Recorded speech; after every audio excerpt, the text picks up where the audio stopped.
E aí pessoal, tudo bem? Bom, queria fazer mais um GTEC Responde, né? GTEC Responde. Eu tinha uma pergunta na frente, que eu não me lembro qual, eu tinha separado já, mas a pergunta que o Gersinei Alves que fez, tá? Eu vou colocar a pergunta aqui embaixo aqui. Bom, a pergunta é o seguinte: fala Getúlio, tudo na paz? Amigo, como você faz para saber o que o problema é BGA? Vi em um vídeo seu que fazer ME nem pensar, que é aquele médium, é o aquecimento da placa, né? Que seria o reflow, na verdade. Então, como você faz para saber se o problema é BGA? Agradeço e responder. Sucesso. Cara, consegui ver todos os seus vídeos. Obrigado por ter assistido todos. É bom que tá tendo essa visualização. Ainda chegando a quase 500 inscritos, que 3 meses, né? Vai completar 3 meses agora, desde o vídeo que eu fiz na virada do ano. Então, obrigado para todos os inscritos, novamente, e para quem continuou fazendo pergunta. Eu acho interessante responder. Eu estou devendo essa resposta faz uma semana, tá? Bom, seguinte, pessoal, eu já expliquei algumas vezes sobre o BGA. Por que eu não faço o ME, reflow, não faço esse procedimento na máquina, no computador? Seguinte, a gente tem que pensar que está trabalhando com uma placa, um componente, tem várias camadas, né, que fica exposta às circunstâncias do meio ambiente, né, seja umidade, seja o tempo seco, incluindo a placa e o componente, e o chip.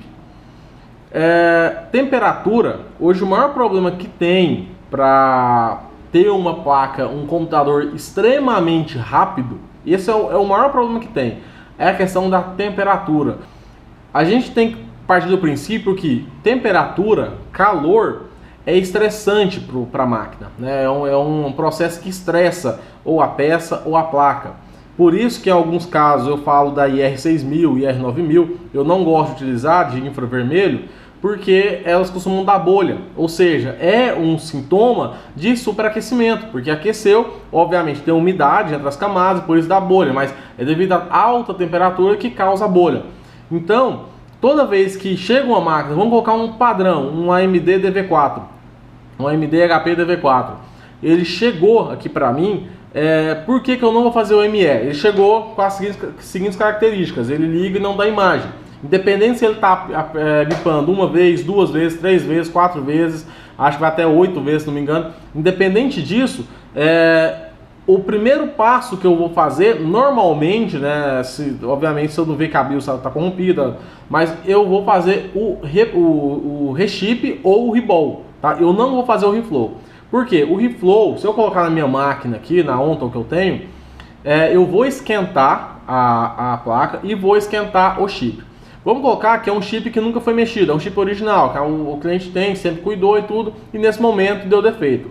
A chance de dar defeito no chip, do chip queimar, se tratando de uma máquina que nunca foi feito reflow, uma máquina virgem, vamos colocar dessa forma, a chance do chip queimar quando dá o defeito a princípio é praticamente zero. O defeito fica na solda, fica no BGA em si, né, que é nas esferas, que é o nome BGA. Então o que acontece? Se eu faço ME na placa, eu vou esquentar ela, eu vou esquentar ao ponto quase da solda derreter. Já que eu vou esquentar ao ponto da solda quase derreter, é mais fácil eu tirar, refazer a solda, porque é uma solda que já está comprometida. É mais fácil eu tirar, refazer as esferas, colocar as esferas de novo no chip e fazer o serviço. É um serviço mais garantido, é um serviço que, como eu vou ter que esquentar? Porque pensa comigo, o processo de fazer o BGA, de fazer o reball, aliás, consiste em 3 extremos, que é na hora que eu vou colocar a placa para esquentar e tirar o chip, é na hora que eu vou tirar o chip em si, vou limpar e vou esquentar de novo para soldar as esferas, ou seja, a segunda vez que eu esquento o chip, e é a hora que eu vou soldar, eu vou colocar de novo na minha estação de solda e vou soldar novamente. São 3 vezes que eu vou esquentar o chip, que ele vai chegar ao extremo da solda, né, o extremo onde tem a fusão da solda do BGA, para ela derreter, seja para dessoldar, seja para soldar 2 vezes. Então eu vou esquentar ela ao extremo 3 vezes. Se eu considerar um ME, eu vou esquentar 4. Então, no meu ponto de vista, já que é um serviço que vamos dizer assim, a chance de eu queimar o chip porque eu vou estressar ele uma vez a mais do necessário é muito grande. Para mim, na minha visão, como profissional, é mais fácil eu tirar o chip, fazer as esferas, colocar de novo na placa e soldar. Para mim, na minha visão, é mais correto. Eu acho que ter gente que pode discordar, mas quanto menos estressar o chip, melhor. Por quê? Pode ter casos dessa uma vez que eu esquentei a mais, dar uma bolha e perder a placa. O que seria a pior das hipóteses é essa. A outra, uma hipótese também ruim, mas não é a pior. Esquentar e queimar o chip. O chip eu posso trocar, sem problema. Vou gastar um dinheiro a mais, mas troco ele, funciona normal. E a placa? Também troco, só porque a placa é mais cara, né? E também vem uma placa onde as esferas são LED free, ou seja, que possivelmente vai dar defeito. Outro caso que acontece bastante, que chega a máquina aqui, um DV5 AMD. Esse DV5, normalmente os DV5 costumam dar muito problema, que eu mostrei até semana passada, retrasada. Dá muito problema na BIOS. Acontece bastante de chegar, dar defeito na BIOS, eu colocar no teste de estresse e ver alguma irregularidade no teste de estresse, alguma anomalia no teste de estresse. Eu desmonto de novo e faço BGA. Por quê? Porque se eu entregar para o cliente, tem um grande problema de informática, que é o seguinte: não é como um carro que fura o pneu, você vai no borracheiro, daqui uma semana o motor do carro funde porque faltou óleo. A pessoa, por mais leiga que seja sobre o veículo, ela vai entender que o problema não é no pneu, e não foi o pneu furado que causou o problema no motor. Computador tem uma grande diferença, que como a gente trabalha com um componente fechado e pouca gente entende de computador, de componentes, e inclusive é um dos motivos de eu gravar vídeo, é que a máquina liga e não dá imagem. Pode ser defeito de BGA, pode ser defeito de memória, pode ser componente queimado, processador queimado. Um exemplo da minha máquina que tem um processador integrado com o GPU, na verdade, é tudo junto. Pode ser um defeito no processador, pode ser um defeito na tela, pode ser um defeito no flash, pode ser N coisas. A solução, ou melhor, a apresentação do problema é um só: liga e não dá imagem. Mas o que está causando ele ligar e não dar imagem pode ser N coisas. Então é complicado. Aí chega o cliente que eu vou falar para ele: olha, eu consertei o seu DV5, vamos supor que eu consertei ele só regravando a BIOS, e depois de um mês ele voltou a ligar e não dá imagem. Regravar a BIOS, lembrando que ele vai ligar e não vai dar imagem. Chega um mês e dá defeito de novo: olha, eu arrumei aqui faz um mês, você arrumou, consertou ele, né? Quando você fala consertou, o cliente não está preocupado em saber o que foi feito, BIOS, se foi Ribol, até porque ele não entende. Eu entendo que o cliente não vai entender isso. Então, o cliente vai chegar e falar isso. E vai culpar, e pode ter certeza que ele vai culpar você de não ter feito um serviço direito, sendo que uma coisa era a BIOS e o outro defeito pode ser o processador queimado, pode ser a ponte norte com problema, pode ser o BGA da ponte norte com problema. Então, assim, para evitar problema, eu prefiro fazer um serviço preventivo, se tratando de máquinas que têm esse defeito como característica, defeito de BGA, né, defeito na ponte norte ou no GPU, tá? Então é mais interessante fazer isso, certo? Eu considero dessa forma. Quanto menos você estressar o chip, por isso respondendo a primeira pergunta, que eu não faço BGA, desculpa, eu não faço ME, né? Por quê? Ou reflow, para ficar mais fácil.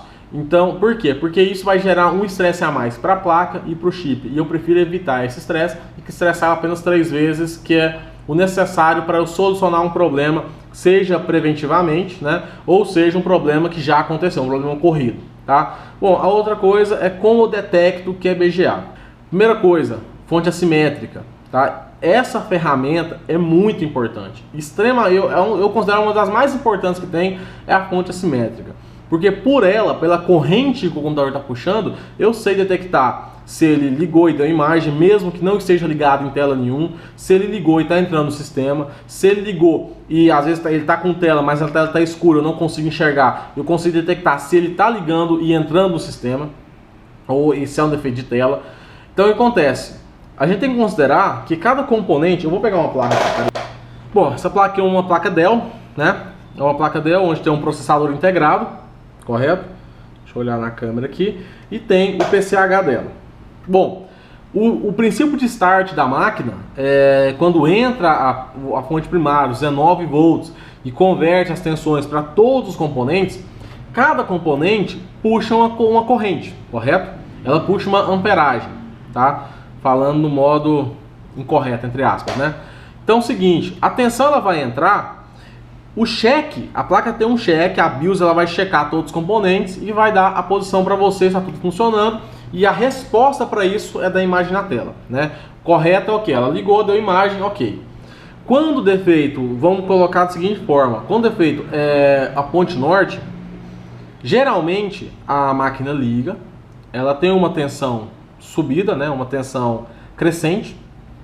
A tensão crescente, ela para. Por quê? Porque em determinado momento, a tensão ela vai entrar todos os componentes, mas em determinado momento, vamos colocar que esse aqui está com defeito, esse PCH é difícil, mas vamos colocar ele. Que esse PCH está com problema. Em algum momento que a tensão chegar aqui, a tensão vai ter que entrar e sair para alimentar outros componentes. Seja a tela, eu sei que não é esse o caso dessa placa, mas vamos supor que esse aqui alimente a tela, né? Ele vai alimentar a tela, ele vai alimentar, vamos colocar a rede, ele vai alimentar o som, ele vai alimentar os componentes. Determinado momento que a tensão entrou no componente e não saiu, a fonte assimétrica ela para. Por quê? Porque o computador não tem mais consumo de energia.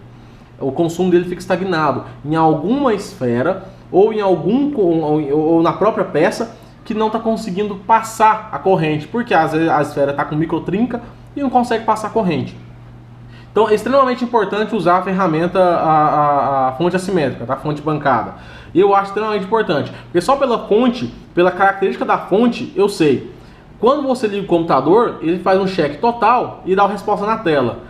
Quem usa fonte assimétrica vai confirmar isso. Quando você liga pela fonte assimétrica, a tensão, vamos colocar o seguinte, a corrente, vai para 1 ampere, depois ela volta um pouco até um 0,8 miliamperes, depois ela salta para 1,4, 1,5 miliamperes. Por quê? Porque naquele salto é onde a corrente está sendo jogada para a tela, tá? E nesse momento da imagem, e como da imagem, a imagem consome muito de corrente, consome muito de tensão, né? Então acaba gerando a imagem e fazendo a corrente subir, correto? Então a fonte assimétrica é o primeiro ponto que eu vejo sobre ser defeito de BGA ou não, tá? A corrente chegou e não saiu, ou seja, a corrente ficou estagnada, fica ali. Eu não vou dar um exemplo específico, por quê?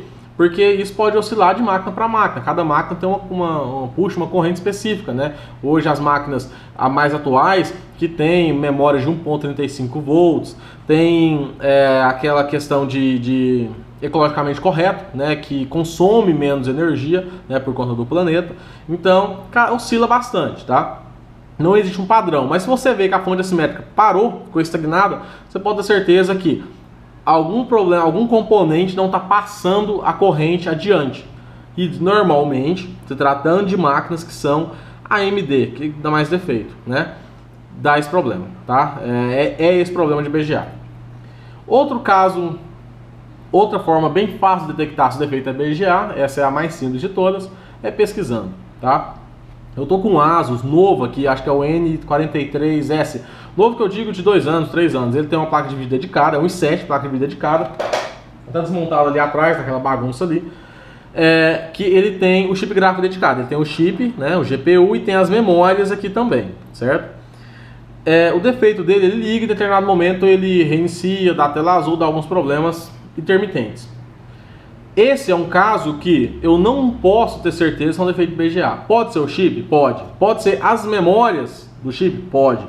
Pode ser o PCH? Pode. Tá? Então assim, o que eu faço para detectar se eu não tenho fonte assimétrica para isso ou se eu não tenho certeza? Pesquisando. Geralmente, máquinas que dão um defeito de BGA já deram em outras oportunidades, em outras assistências. Então, é Fórum Eletrônica BR, você entra lá e procura o modelo da sua máquina, que certamente a máquina está com problema, certamente se ela tiver como característica defeito de BGA, seja no processador, seja no PCH, no GPU, na ponte norte ou na ponte sul, independente. Se ela tem característica de defeito BGA, vai ter alguém que já passou por esse problema, tá? A essa que eu tô falando, dessa Asus N, eu não tenho certeza, mas é o N43S, eu não achei nada referente ao GPU. Nada, nada, nenhuma reclamação, nada.